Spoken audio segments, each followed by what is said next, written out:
अस्सलाम वालेकुम दोस्तों, welcome to my YouTube channel हमारा पाकिस्तान। आज है 4 फरवरी और उसके बाद 8 तारीख को होने वाले इलेक्शन।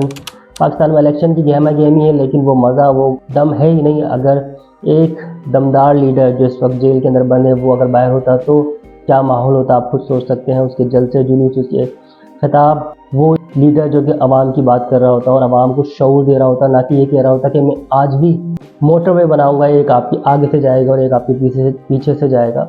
तो आज भी वो लोग मोटरवे के अंदर ही फंसे हुए हैं और उसी तरह के पॉलिटिक्स कर रहे हैं जिसमें सिर्फ उनका इस्तेमाल ख़वातीन होता है और ख़वातीन को इस्तेमाल करके वो किसी को भी ब्लैकमेल करना उनके लिए एक आसान सा काम होता है। उसके अंदर वो किसी भी सतह पर जाकर गिर सकते हैं। तो इसकी ताज़ा मिसाल आपने रिसेंटली देखी, जो फैसला था अदालती जिसके अंदर उन्होंने बुशरा बीबी और इमरान खान का जो निकाह हुआ उसके मुतालिक जो एक तरह का भी तो उसके अंदर इंतज़ार है हमें उलमा कराम के कि वो इसके ऊपर अपना क्या फीडबैक देते हैं कि क्या औरत की गवाही काफ़ी नहीं होती और इस केस के अंदर एक इंसान की पर्सनल लाइफ को किस तरह से इस्तेमाल किया गया है सिर्फ अपने ज़ाती मफादात को फ़ायदा पहुंचाने के लिए। इसके अलावा तो इसमें कुछ नज़र नहीं आ रहा। मेरा ख्याल है कि इस फैसले के बाद पहले अगर 100 में से 90 वोटर्स इमरान खान के साथ थे तो अब यकीनन वो 98 हो जाएंगे।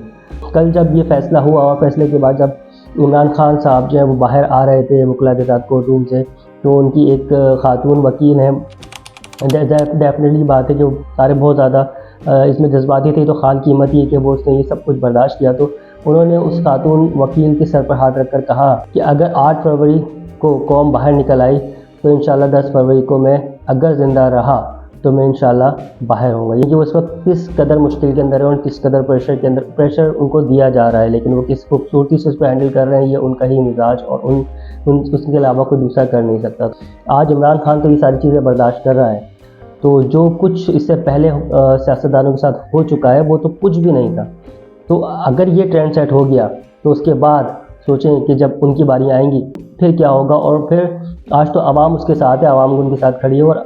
और दूसरी सबसे अहम बात, ये सियासी लीडर्स हैं, सियासी लीडर्स को कभी ना कभी तो आवाम को बचाना पड़ता है ना।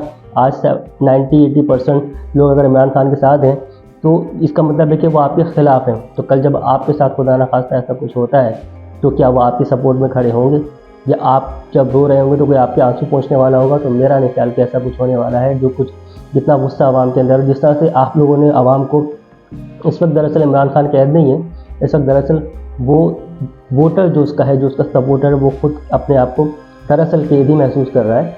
इमरान खान का दौर 10-15 साल का आएगा, उसके बाद जो वोटर आज यंग है, यानी कि यंग वोटर है उसका मैक्सिमम, तो वो वोटर आगे 70-80 साल तक जब जिएगा तो क्या आने वाले दिनों वो में किसी तरह से भी वो आपकी सपोर्ट कर सकेगा?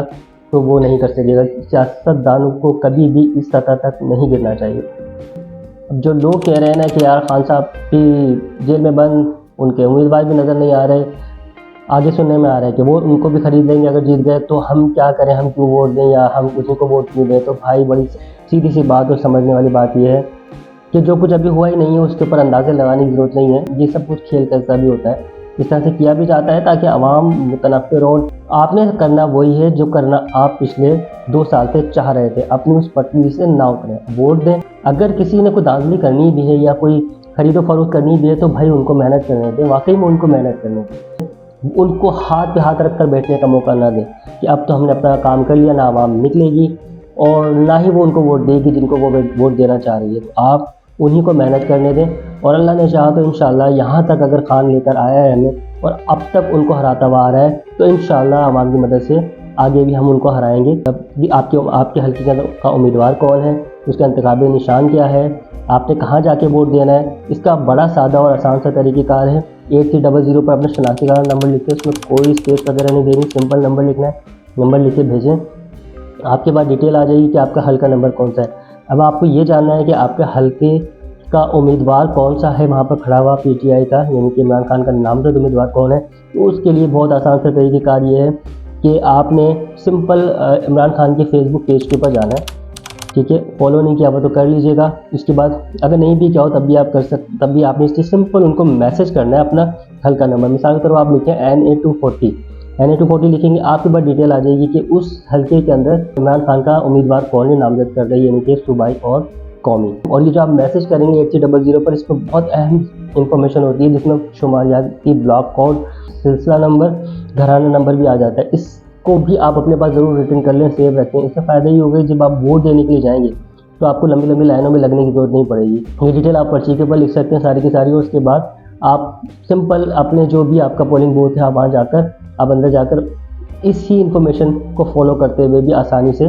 कम वक्त के अंदर वोट कर सकते हैं, जिसके ज़रिए हम ज़्यादा से ज़्यादा वोट दे सकेंगे। तो मेहनत उनको करने दें, आपने सिर्फ एक दिन की मेहनत करनी है, आपने बाहर निकलना है, वोट देना है, वोट ज़रूर देने जाएं। Thank you.